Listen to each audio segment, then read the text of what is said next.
rice. Rolling in Mexico like Pittsburgh Steelers fans, welcome back to another episode of the Steelers Q&A here on a Sunday night as the preseason is officially underway for the Pittsburgh Steelers, having completed week one of their three-game slate, and it was a win, a Pittsburgh Steelers W, and I know although the final score doesn't really matter, it's always fun to see the team win, and there were some good performances. Here to break it all down with me tonight is a special guest from Chat Sports and Talk Steelers. It is a returning guest on the Steelers Q&A, Jack Sperry. Jack, how you doing tonight, man? Doing great. Great to be back on the show. Yes, sir. Good to have you. And we're going to talk about a Steelers victory. We're going to talk about some of the top performances from that and some of the things that we've kind of noticed, trends maybe throughout the training camp process. But first, just to open it up to you, how you been and how did that first preseason game look in your eyes? Yeah, we've been good. Got to finally watch party season again on our channel, Steelers Talk by Chat Sports. We have the largest Steelers watch parties anywhere on YouTube, so if you guys want to check that out, you guys can subscribe to Steelers Talk if you'd like. Also put out daily videos for free on there. But, I think it was just good to see, a game that was mostly positive for the Pittsburgh Steelers. Pretty clean game. It looked like everybody on the roster that played, they just knew what they needed to do. And, from the quarterbacks, I thought both backup quarterbacks looked good, to the skill position players, many of whom had good nights. I'm sure we'll talk about them tonight. And then the defense made stops when they needed to make stops. So overall, there's some things that, maybe need to be cleaned up, but there's always those things. But as preseason games go, especially first preseason games, I thought it was a pretty good night. Yeah, I agree, and I think that when you look at it from the perspective too, that the Jaguars came out with their ones on the first drive for both offense and defense, and the Steelers were able to take that first drive on defense and limit the Jaguars to a field goal with their mostly their second teamers out there. That's always a positive. You like to see some of the situational ball play out well, and I know they had a penalty on that drive, but they made up for it and they ended up getting a stop in field goal range. I mean, let's be honest, field goal range for the Jaguars is now quite a ways, right? Yeah, that was. How about that kick? 70 yards. I couldn't believe it. It's pretty crazy. But and then the offense comes out, and the offensive line, yeah, it's the ones on the offensive line for the Pittsburgh Steelers minus Isaac Seumalo, but they mostly mitigated the defensive line for the Jaguars, the starters over there, which they've got a couple good pass rushers. So it felt like a good start and a positive jumping point for the remainder of training camp and the rest of the preseason here. I'm curious though, Jack, if you had like maybe one player that stood out to you from maybe the first couple series where some more of the role players that are going to be impactful for the Steelers, maybe one guy on offense, one guy on defense that you'd like to talk about real quick that had a performance that caught your eye. Well, for offense, I think the starting offensive line was probably what was the most optimistic and positive for me. Because, that Jacksonville defensive line, they've got, obviously they're playing their ones. You have Josh Hines-Allen going up against Broderick Jones. You had Trayvon Walker, former number one pick, against Troy Fautano. And, the only veteran that wasn't playing was Isaac Seumalo. The rest of the younger offensive linemen that are expected to step up for the Steelers were all playing. Not they all played really well. Frazier, of course, looked great, as he always does. I thought McCormick was extremely solid. And even Spencer Anderson, who might have to come in, God forbid if an injury happens, he looked very solid. And then the two kind of bookends there, the former first round picks, I thought both of them looked good throughout the night when I got the all 22 today. And then Troy Fautano did have that legal hands to the face, but Mason was able to, hit Scotty Miller, get them into third and manageable, and they converted on that. So I thought the offensive line looked pretty darn good in that regard in the first two drives, and the pass protection was fantastic. I mean, Mason Rudolph's sack, he held on to it for like 8-9 seconds. When was the last time a quarterback had 8-9 seconds to throw a football? So. I thought Broderick had a pretty decent night. I thought Fautano had a good night. Obviously, you want to see those guys continue to play well throughout the preseason and throughout camp, but that young offensive line seems to be gelling. And then on defense, I would go with Juan Thornhill early on in the game with that big hit on Brian Thomas. There's been a lot of people out there that have been kind of doubting Juan Thornhill because he dealt with some calf injuries in Cleveland, and because of that, the tape didn't look fantastic over the last 2 years. But now he's back fully healthy. Hopefully, he can keep those calves from tightening up again. Because when he's out there, man, he's making plays on the football in Latrobe. He's a hard hitter. He's a dog competitor. I think he's got Steelers DNA in his bones there. So really excited to see him play this year, and I was really impressed by that one play. I agree. He was fun. I think on the broadcast, because you had to watch the Jaguars local broadcast with it. They said it was the undrafted free agent safety, and it was Juan Thornhill. So I had to sit back and I was like, wait a minute, I thought that was Thornhill making that play, and it sure enough was not Sebastian Castro. It was Juan Thornhill with the big hit. The other guy in the secondary, Jack, that impressed me was Brandon Eccles.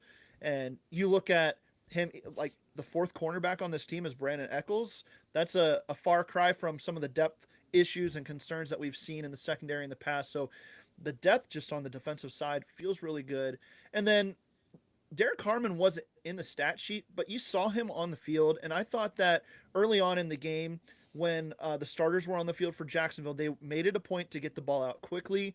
And even so, I saw Derek Harmon with some quick wins in the pass rush. Not necessarily, he got pushed around on a couple running plays, but overall, I thought that was a solid performance from him. And then Caleb Johnson, I mean, it was rough going for him behind that offensive line in the second half of the game. But the first half, the offensive line was getting some push, 4 yards per carry, and then the pass protection was great. So I really liked that. And you had to feel good about maybe this wide receiver room. I know that they don't have like a 2 or maybe even like a really good 3, but they've got a bunch of like 3/4 guys that you could probably feel good about making this roster. It's about who falls into what role. I thought Roman Wilson had a couple nice catches out there as well. Yeah, and the thing that, I think Steelers fans need to understand about the plan on offense this year for the Steelers is, they want to live in 13 personnel this year. They were, I think, either first or second in 13 personnel last year when they didn't have this kind of tight end depth.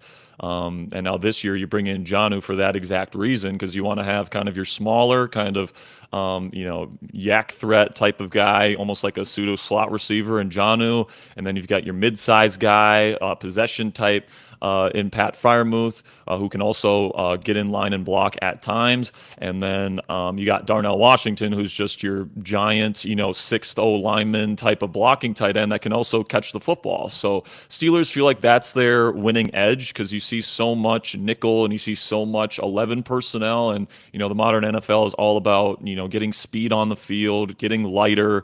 The Steelers want to go kind of against the grain there, and they want to force defenses to play heavier and slower. And then, of course, that's going to help DK Metcalf, who they're expecting to be the quote-unquote A.J. Brown of this Arthur Smith offense, getting him the ball in space on digs and on slants and letting him be that yak monster the way that A.J. Brown was during that 2020 season, where he just completely went off in Arthur Smith's offense. So, in terms of the plan, if you can get, a decent number 2 wide receiver production out of Roman Wilson, that'd be great. Calvin Austin, I think, is going to be more of a passing down type of weapon, just because he can't run block. So when you go to 12 personnel on early downs and you want to run block with everybody on the field, Calvin doesn't really bring that much for you, which is why Van Jefferson got the second most snaps out of receivers last year, is because they want these receivers to be able to run block on early downs. So they're really counting a lot on Roman.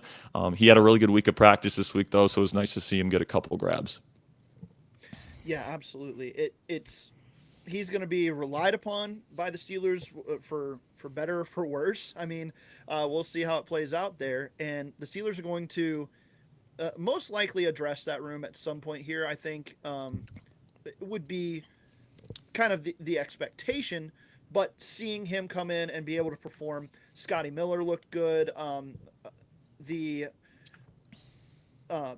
undrafted guys that played, they look good on the outside as well. I thought it was pretty impressive overall from that group of receivers. And I don't know, this Max Hurlman kid, I would love to be able to get on this team somehow, or at least on the practice squad to keep him around. And then his name's blanking me right now. Jack, help me out. The receiver caught the over the shoulder touchdown from Skylar Thompson, Keyshawn the Williams, undrafted. Keyshawn Williams. Yeah, Keyshawn Williams. He had the good return that was called back on a penalty, Mm. but he was making some plays. He had a catch and run for 29 yards as well. So some guys that the Steelers are going to have to consider when they're bringing up the practice squad later on. Yeah, I really like kind of the wide receiver 2 kind of discussion is kind of where the weakness is in the wide receiver room. Obviously, you love DK as your number 1 in this offense specifically, but obviously, you're hoping either Robert Woods or Roman Wilson steps up into that kind of true number 2 receiver role in this offense, which, fingers crossed. And then I really like Calvin in that number 3 kind of passing down weapons role. I think he's perfectly fine for that.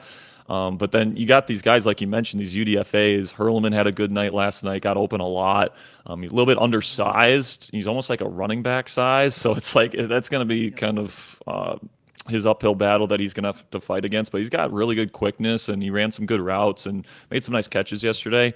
And Keyshawn just had an awesome day, and he's got some wiggle, man. Like, you go back and watch his Indiana highlights, like they would just feed him screens, and he can, he's got some good juking and cutting ability, some good speed, and he showed off the contested catch winning ability last night too. Or yeah, it was last night. Then Rock Taylor, the star of camp, apparently. He's been getting all these in cuts, 15-yard digs. That he's just built for that, man. He's a good football player, plays with good instincts. Runs good routes, even though he's not the greatest athlete in the world. He's a big body, really good hands, tracks the ball super well in the air. I would say out of those 3, the most likely to make the roster would probably be Rock Taylor. Just because I think that his nuance in his routes, the size is something that you just don't see outside of really DK in this wide receiver room. And Robert Woods hasn't had the best start to camp or the preseason, so if they want Rock Taylor to kind of take that spot as wide receiver depth, somebody with some size, in case DK gets hurt, God forbid, that might be their plan there. But I would say all 3 of these guys, obviously, as UDFAs, probably going to have an uphill battle to make the final 53. It'll be interesting to see how many of these guys they keep on the practice squad. And then, of course, if they add a receiver like, say, Amari Cooper before the start of the season, their chances pretty much go down to 0. Yeah, it's going to be interesting to see how many wide receivers make the 53-man roster in the first place. Could be 5, could be 6. We'll see. With the tight end room being a strength of the team, you'd think that plays into the conversation there. So just a lot of dogs and not enough bones to go around, to borrow a Mike Tomlin expression there. But, Jack, you were at training camp a couple days, and so you got to see some of this up close and in person. I guess what maybe translated from what you saw on the field there into preseason week 1 and something that maybe you would like to see improved upon moving forward?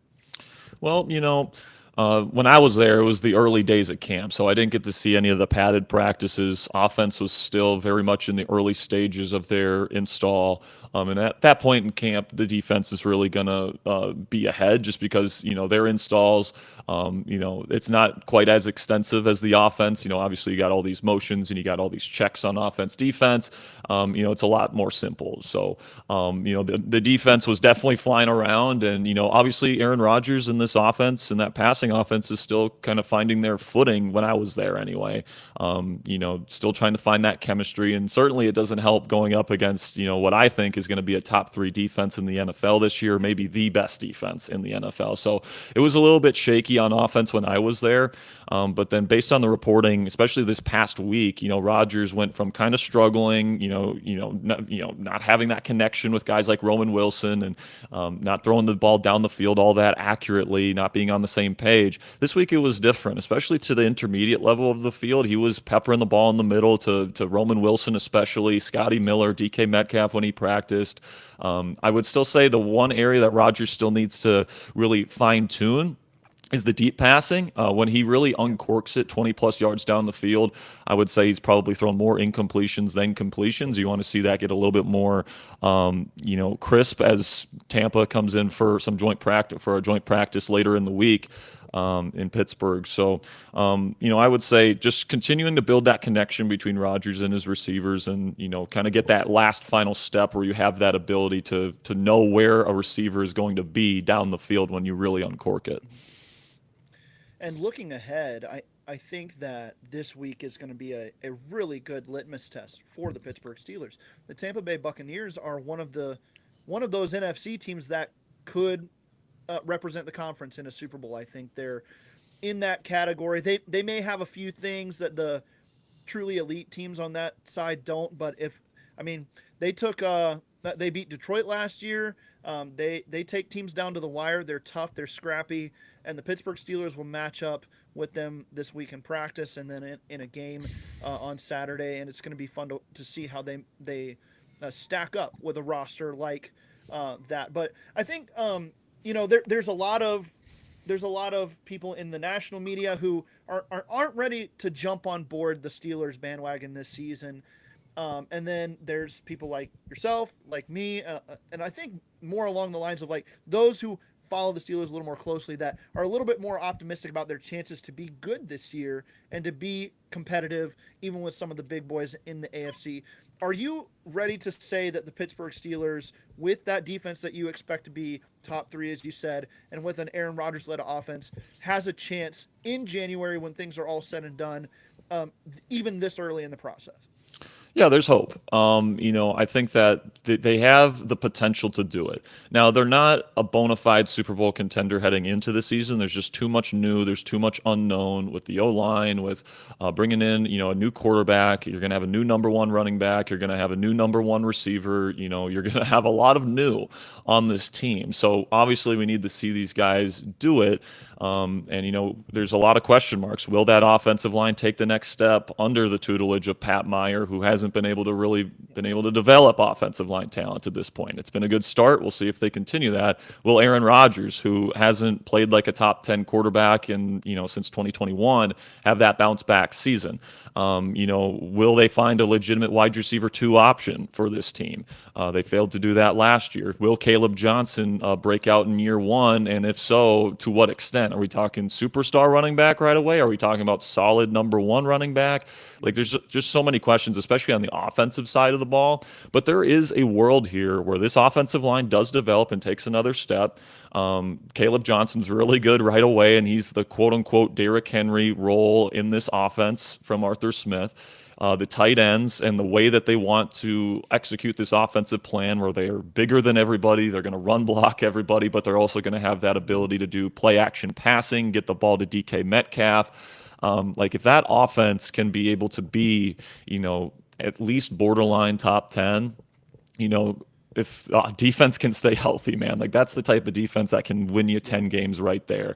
And we've seen this team with bad offenses win 10 games, even with defenses that I don't think are even this good. So, there's certainly a lot of potential with this football team. They got to go out there and prove it, and they got to go out there and, answer some of these question marks in an affirmative manner.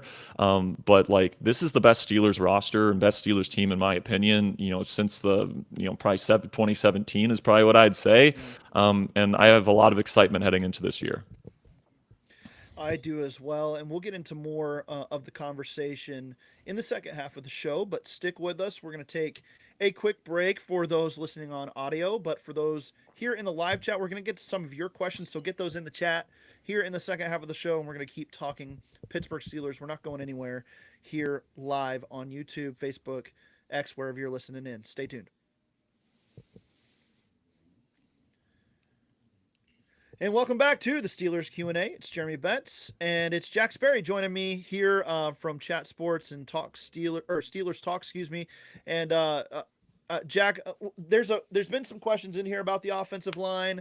There's been a few things to discuss about that point, because this really is kind of like the linchpin group for the offense, right? I mean, everything kind of hinges on their development.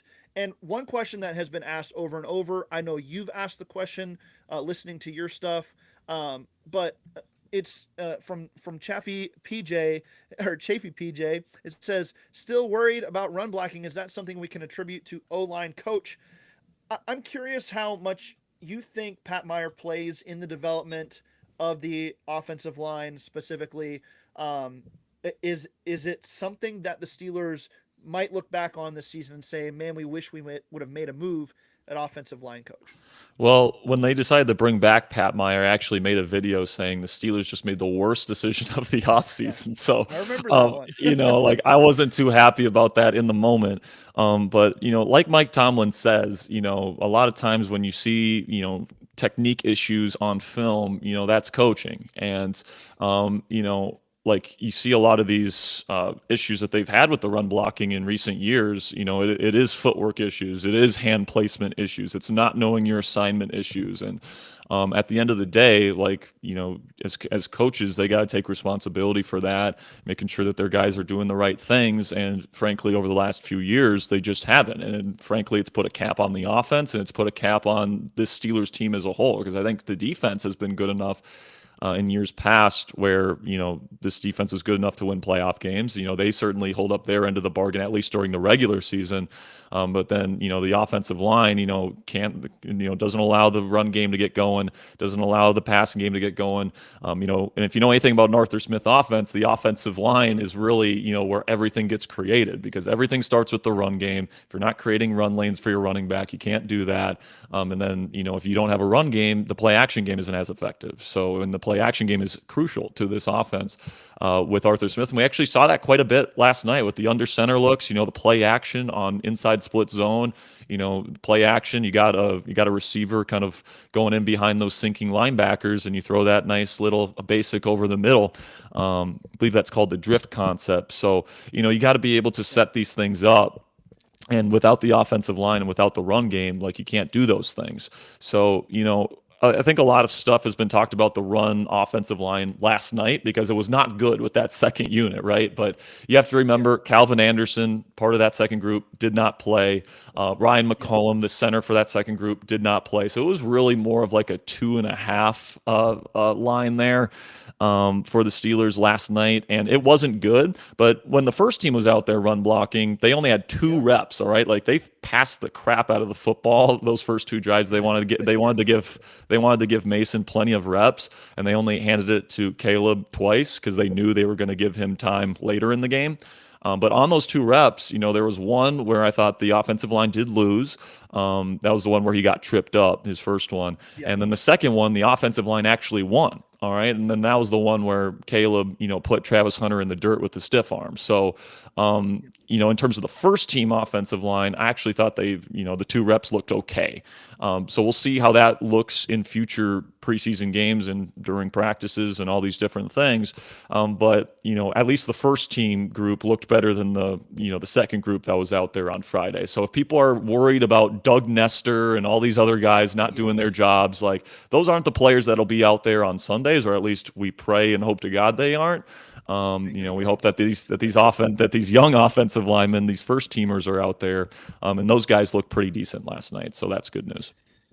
Yeah, and I think, like, if you had to just rank right off the top of your head the most important players for the Steelers this year, I mean, Broderick Jones probably is at the top of that list, and I thought he looked really good. I mean, I thought that he versus Josh Hines Allen looked like an NFL starting tackle, and I know it was limited reps, and I know game plans change and guys make adjustments, especially really good pass rushers like Josh Hines Allen, but in the limited reps that we saw out of Broderick Jones, it didn't look too big for him.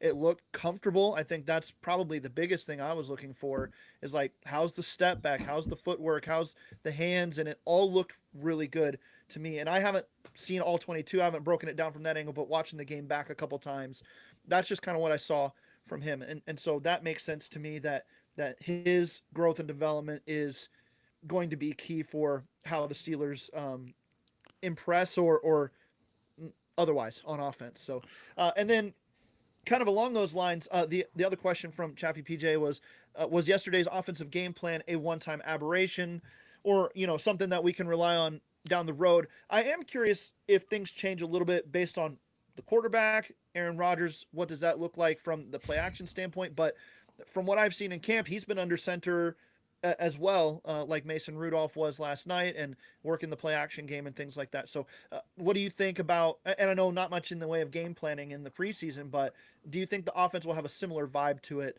even with Aaron Rodgers under center. Yeah, it will.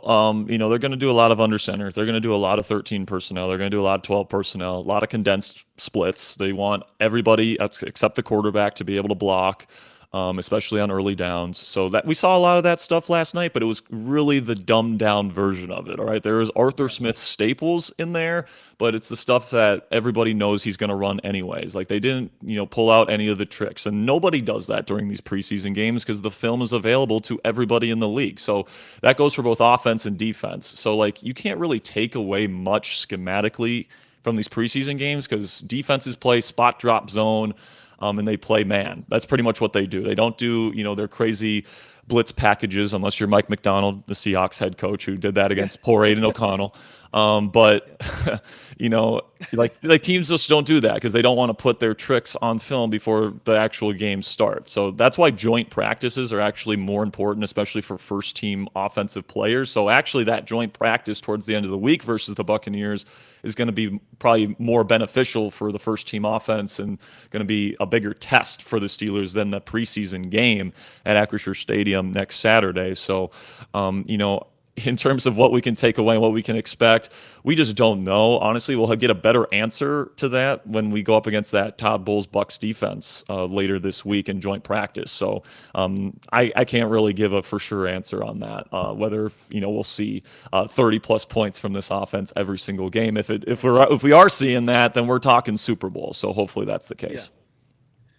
Yeah. I think one thing that we did find out, and I don't know how big of a question mark it was, but if Aaron Rodgers were to miss time for any reason, Mason Rudolph is more than capable of leading this team to wins, and it was just good to see the command he has there. And I know there's a lot of Mason Rudolph stands out there that are like, this guy should be starting. This guy is better than Rodgers. I'm not in that line whatsoever, but I think that as a serviceable backup for a team that he knows well, and for an offense that kind of fits his skill set pretty well, I think that he's in a good position, and the Steelers should feel very comfortable if Rodgers, due to age or injury or poor play, I don't even know if it would get to that point, but Mason Rudolph is a good backup for them to have on this team this year. 100%. It's great to see him back. He's a Steelers legend for life, in my opinion, for what he did in 2023. But let's be real here. He is a replacement level starter, high end backup, and that's okay. He's not going to provide literally anything for you in terms of pocket presence, in terms of out of structure playmaking, in terms of rushing. What he's good at and what he can do is playing within rhythm, get it to the ball, you get the ball to the receiver that it's supposed to go to within the progression, and hope that first or second read isn't taken away because he can put the ball on him. He's got a good deep ball. For what he is, he's a good player for his role, which is a good backup quarterback. If you go into the season with him as your starter, your chances of winning a Super Bowl probably go down to close to zero, which is why the Steelers went out and got Aaron Rodgers. But the reason why they brought in Mason is because if Rodgers goes down for a certain length of time, Mason's already proven that he can be that guy that delivers victories. And, especially with the Steelers defense being as good as it is, and it's hopefully going to be this year, a guy like Mason Rudolph can go in there, protect the football, not make too many mistakes, and be able to still win football games if Rodgers has to miss a few games. So I think he's really the perfect quarterback to put behind Rodgers on the depth chart, and I'm glad that he's back in the black and gold. I keep grinning as you're talking because I keep thinking about the play where he held the ball for like 8 seconds, and I'm just sitting there on my couch screaming, mental clock. I mean, you got to get this ball out. And one of the things like in 2023 that fans were like, man, he just hangs in the pocket and he's not afraid to take the hit. And it's like, well, yeah, he doesn't know it's coming. He doesn't have that pocket awareness. It's sometimes luck with him, but it is fun. And it was good to see him back. The Josh Brolin, No Country for Old Men mustache was great. I mean, he just looks the part, right? He does. So, transitioning to maybe some defense talk, because the offense has kind of been the driving force of conversation and content this off season. But the defense, I think it's more overlooked because we just expect it to be good. There wasn't a lot of splash from the defense, but I think most of the splashy playmakers were not there, and the rest of it looked solid. Communication looked pretty good. I didn't see too many people running wide open. I thought that Peyton Wilson on the first couple drives was all around the ball, even on passing plays and times where the ball was getting out quick. So this defense to me, very high floor. The ceiling should be even higher. But I think that they're going to have eliminated a lot of the um, breakdowns that have caused them at times to be susceptible to big plays and chunk plays, and they're going to need to do that against some of the teams that they're going to play this year. It's not an easy schedule. It's not as hard as last year, but they're going to have to make plays, and I think that this defense is built for it. And I think you see that in the consistency that we've seen in practice and in the game last night, even though the starters weren't on the field.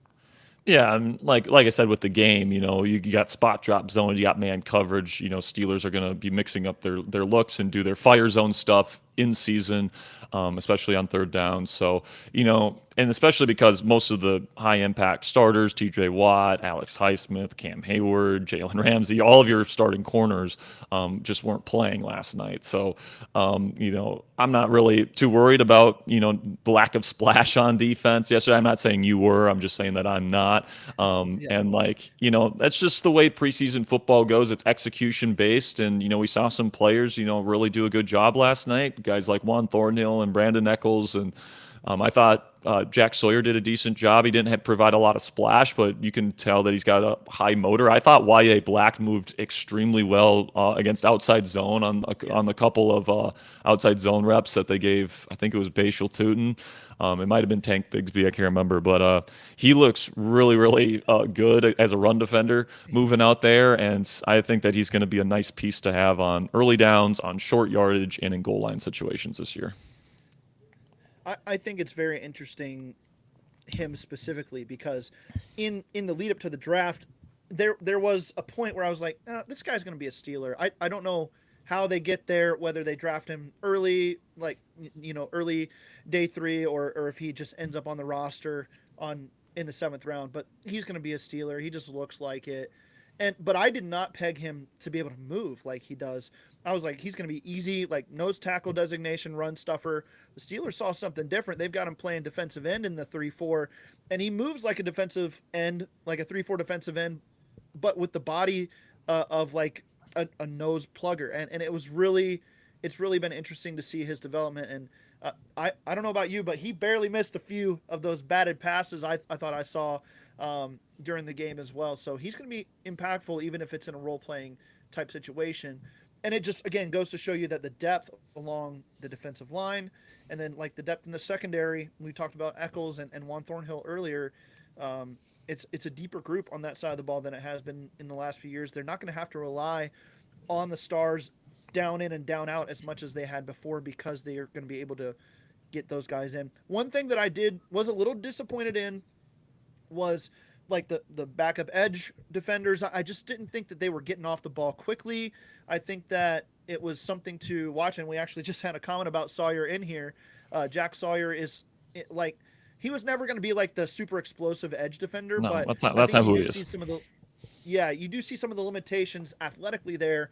You just hope that he can provide you like good run defense and just kind of solid set the edge type stuff when you need a break for those guys. Does that concern you too much, or is that just kind of par for the course for what we expect from those guys? No, that's exactly what I expected. DeMarvin Leal, I don't think is going to make the team. He looked bad. I'm sorry, like he just doesn't. Yeah. He didn't look good on film. Yeah. You know, look bad. and I mean that's nothing against DeMarvin, but he's had how many chances now to like finally, all right, this is the year where you got to break out, and he just hasn't done it, and he hasn't done it to this point either. So I don't think that it's going to happen for DeMarvin. I think Jack is good for the role that he's going to be playing, and that's in the Preston Smith fourth edge rusher role, where if you need somebody to come in on early downs, eat some reps while some guys need to be getting a rest, like he's going to be able to be a good run defender. He's a gamer. He's going to give high effort every single play, and that's one of the things I appreciated about his film from yesterday is that he's chasing down guys, seconds into a play. He's not giving up on plays. He's really out there, and he's a high effort player, which is something that we knew about him coming out of Ohio State, but we also knew about kind of the lack of athletic traits, which is why I was a little bit, lower on him than maybe some other Steelers fans when we took him in round 4. But I thought that it was a fine pick, somebody that's going to fill a very specific role on this defense, and overall, just the defensive pass rush wasn't getting too much in terms of getting home with pressure. Yeah, it wasn't, and some of that was, I say game plan, but some of that was the way the Jaguars played offense. They were getting the ball out quick in the passing game. So Sawyer had a couple rundowns; those were fine. But yeah, DeMarvin Leal is forgettable, I think is the word for him probably. So that room seems to be set. I did have, like, Beanie Bishop has a pass breakup in the game last night, and he also there was a drop on a deep pass that he was covering, but I thought he was out of position both times. I'd be a little concerned about him if Jalen Ramsey were to miss some time, but I think they've got enough guys to rotate into that spot that it'll be okay. But he doesn't need to be starting games this year, and some development would be good for him. I need to see him do a little bit better next week. Yeah, it was a little bit of a rough one for Beanie. I put him on my losers list after the game yesterday because he did get beaten coverage a couple times. He was out of position in terms of making a tackle a couple times. Like those are just the rookie mistakes that you hope are out of his system at this point, and they're unfortunately not. Hopefully, he plays better in those 2 other preseason games, but he's certainly opened the door for Dante Kent whenever he comes back from that injury to take his spot on the 53. The team really likes Dante Kent, and you can see why on his Central Michigan tape. He is fast, he is quick, and he is instinctive in the slot. And he was having a hell of a camp before his injury. So whenever he gets back from that injury, I think Beanie kind of opened the door for him. Now, I don't think they're going to get rid of Beanie altogether. Very, very least they'll keep him on the practice squad just because he has starting experience on this defense. But Brandon Echols will be their backup slot corner. He'll be their backup on the outside and in the slot because he can play both. So even if Beanie does make the 53 and there's an injury to Ramsey, that would be Echols taking that spot. So it would actually take 2 injuries for that final slot corner to come into an actual game. But yeah, not the best game from Beanie last night. Sure. So a guy that didn't play last night that we're all disappointed didn't. Will Howard, obviously, rookie investment at quarterback, a position that the Steelers are going to need as many guys as possible next year when Aaron Rodgers is no longer here, barring some crazy magical season this year. Was he a loser last night because of how good Skylar Thompson played, or is Skylar Thompson one of those guys that doesn't really matter? You like to keep him on the practice squad, but you're not cutting the rookie in favor of Skylar Thompson. Yeah, I think Will was probably a loser from last night, but not because of Skylar necessarily. It's just because he didn't get to play. Like this is his time to play, man. This is his time to kind of, even though it's preseason defenses and stuff, he's shown it in practice that he can operate this offense quite well. He had a really good camp before the injury. And if he went out there and put up, like, say, the stat line of Skylar Thompson last night, there would be talk about him potentially getting an opportunity next year to compete for the starting job with somebody, maybe, depending on the circumstances. But right now, it seems like he's going to miss the whole preseason, which means that the only way that he's going to really be able to stave off the Steelers drafting a first-round rookie in the next year in the spring is if the team stinks. The last 3-4 weeks of the season, they just put Will Howard in there to see what he's got, and then he goes in there and plays well.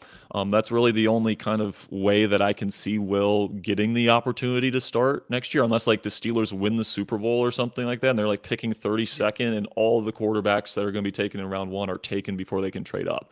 That's like the only ways that I can fathom him getting an opportunity, because the Steelers want to draft a quarterback when the draft is in Pittsburgh next year. They want that moment for their fans. They want to be able to choose from this wide pool of great quarterback talent that wasn't available this year. It's one of the reasons why they opted to go the Aaron Rodgers route this year instead of Shadur Sanders in the first round, for example, or instead of Tyler Shuck in the first round or Jalen Milroe in the first round. Like, they wanted to wait and get the guy that they really feel a high level of belief in. And I know Rodgers has said that this is probably going to be his last year, and I do think it probably is, but I do think there's a world where the Steelers play really well this year, but they come up short of a Super Bowl, and Cam Hayward and Aaron Rodgers decide to come back for one more run next year. I still think that possibility exists, especially if Rodgers is still playing well. We'll see on that, but even then, even if Rodgers does come back, I think they draft a quarterback in round one. Just because they want somebody for the future. And frankly, the Steelers don't owe Will Howard anything. He's a 6th-round pick. He's going to have to make the most of his opportunities that he does eventually get. And if he doesn't get an opportunity this year, the Steelers, didn't invest a high draft pick in him, so they can draft somebody they really, really like next year if the opportunity presents itself. Yep, absolutely. And, Chef PJ says one of the biggest losers last night was Will Howard. If Skylar continues to look good, how do the Steelers stash both on the roster? I think you probably don't stash both on the roster. It's going to be one or the other. And I think that one is going to be Will Howard. And then if Skylar Thompson clears waivers and everything, you can bring back on the practice squad. But that's a piece to consider there. And, Howard has game. I mean, when you watch him at Ohio State, and I'm an Ohio State fan, so I tracked him very, very hard last year. And I thought that, especially in the playoffs, he turned on another level. Yes. And if he could do that in the NFL, he could be a guy that could push to be an NFL starter at some point. And so I still believe in his potential. But the Steelers, like you said, don't owe him anything. I never expect him to become the Steelers starting quarterback. I just think that it was a good value pick where it was, and we'll see 100%. How it plays out. But the injury was very unfortunate there. So here's a question from Chaffee. He says, have we finally seen the end of James Pierre? Please say yes. James Pierre has looked good in camp. I mean, you can't throw that out the window, right? I know the game last night, there were a couple misses by him, but he was pretty sticky again in coverage last night. So he's kind of one of those guys who's maybe just sticky enough in coverage to be sticky on the back end of a roster too. Yeah, he has 3 picks in camp, so that's certainly a number that sticks out. But he's not a starting caliber coverage player. I think we've seen that in his career. He's fine enough if you're in an emergency situation, but I think this defense relied a bit too much on James Pierre because of some of the injuries they had last season. And they like a lot of these guys that they brought in. Brandon Echols, of course, they brought in Darius Slay for a reason.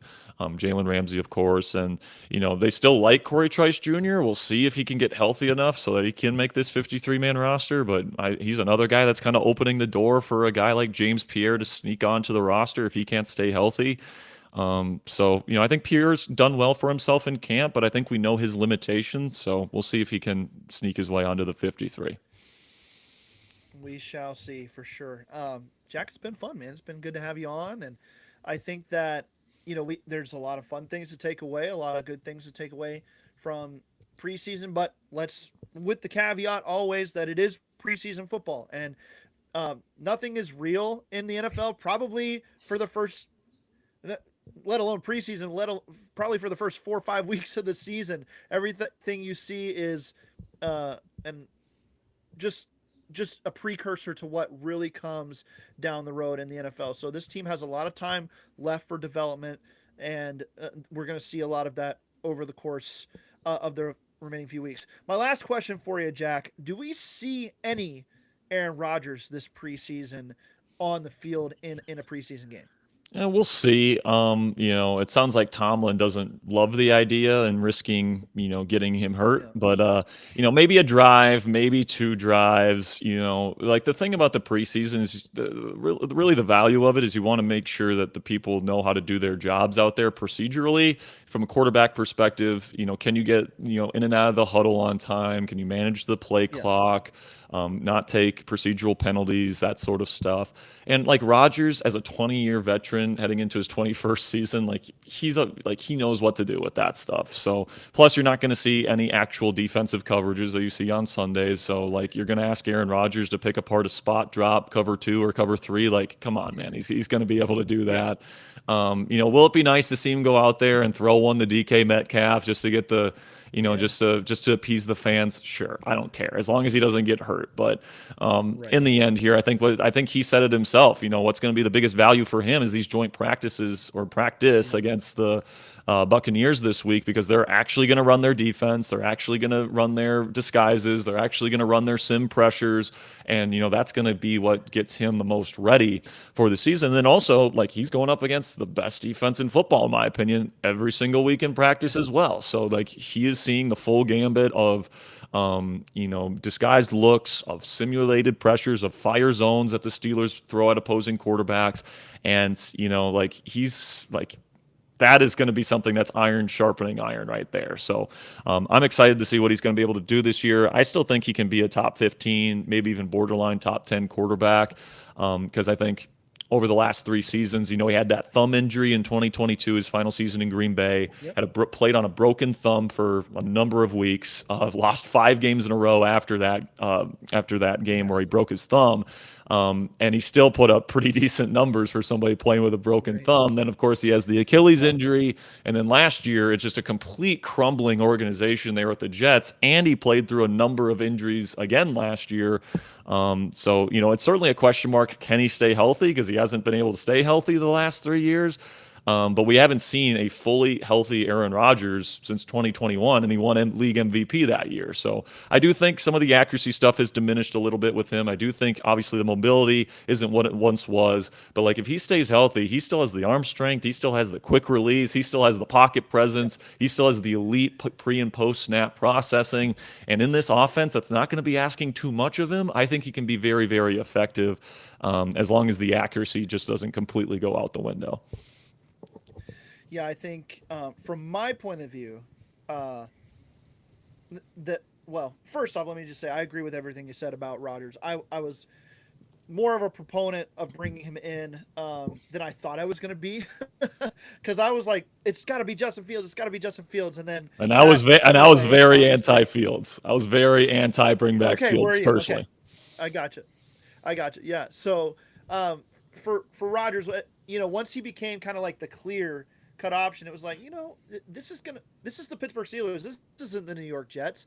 I mean, even if he contributed to some of the Jets' issues, he's not going to get a chance to do that in Pittsburgh, because it's not going to be his ship. He's not going to be the captain over here. There's too many guys that are already in that spot, and he's going to be able to kind of just fit in, not be asked to do too much, like you mentioned there. So in that light, from my point of view, I think getting Rodgers on the field a couple times just to take that center snap exchange that we've seen be a little bit shaky in training camp a couple times, in a stadium in front of a crowd, hand the ball off a couple times, maybe launch one to DK Metcalf down the field just to warm things up, like you mentioned, and then get him out of there and let the rest of the young guys and backups compete out there. So I would like to see it a little bit, but other than that, bubble wrap and see you week 1 against your former team in New York there. So Jack, I said that was going to be my last question to you. I've got one more. Go ahead. I'm going to make a bold prediction here. And then I'm going to ask you for one here. My bold prediction is that DK Metcalf, at some point, like deep into the season, is going to be leading the NFL in targets in 2025 because of the fact that he is literally the only wide receiver that you can say has an NFL resume, and the way he separates, the way Aaron Rodgers likes to play ball, I think he's a great fit, and I just think he's going to get peppered with targets this year. So that's my bold prediction, especially if the Steelers do not make a move at wide receiver outside of that. But I'm curious yours. My bold prediction? Yeah. I'm gonna say Peyton Wilson becomes a top 5 linebacker in the National Football League this year. I love Peyton Wilson's game. He's always been a great coverage player, but he's also a hell of a blitzer. He actually played a lot of edge at NC State coming out. And he's put on a lot of weight. I think it's 15 pounds this year Might be a little bit less than that, but he's put on weight to be able to carry that 3-down role. And like he's still just as good in coverage, and he's still just as fast. Like he was carrying Roman Wilson one-on-one in a one-on-one drill, where his linebackers versus wide receivers down the field, and he was matching him step for step at his size. I think he's super intelligent. Luke Kuechly has compared Wilson to him, which is extremely high praise. Super smart player. He's out on the practice field first every single time. He's a future leader of this defense, in my opinion. And like the big question mark with him is health, kind of like Fautano. I think both of those guys are, their big question mark is health. But if those two guys are on the field, I have every confidence in them. And I actually think by the end of the season, we're considering Peyton Wilson the best linebacker on the Steelers roster, not Patrick Queen. His near suplex of the running back on Saturday just showed that strength again. And like I said, he was all over the field, so I like that as a really good bold prediction there. So Jack, thanks again, man. Go ahead and plug everything that you're doing. I know you mentioned it briefly at the top, but go ahead and give a plug here for your channel, your show, and all the things you guys have coming up as the season gets closer. Yeah, so my channel is Steelers Talk by Chat Sports. We're approaching 90,000 subscribers now, so if you guys want to click that subscribe button over there, we do live watch parties for every single Steelers game, largest Steelers watch parties anywhere on YouTube. We also have daily Steelers content every single day in short-form videos, breaking down the news of Steelers for the day. And then also, if you want to give me a follow, at Jack_Sperry, I live tweet updates from Latrobe, also injury updates, just your daily Steelers dose on X. And I'm also actually going through my top 32 NFL quarterback rankings. I'm currently at number 14 tomorrow. So if you guys want to check out my list, go ahead and check me out at Jack_Sperry. Good stuff, Jack. You're a great follow on Twitter. It's fun to watch your show. Thanks for the content. It's good to have free content that everybody can get a grasp of, but go out and support Jack with a thumbs up, like and subscribe. And I know you guys do fundraisers and things like that throughout your shows and things like that, so get involved. And good to have you on again. That's going to do it for us here on the Steelers Q&A. To everybody listening and joining in live, we appreciate you. We thank you so much for making this happen. Without you, this network and all of our networks do not happen. So thanks for tuning in to another episode here from the Steel Curtain Network. That's going to do it for us. Until next time, have a good week. Riding on cloud nine, we are living the good life. It's a good, good life. Living the good life. It's a good, good life. Living the good life.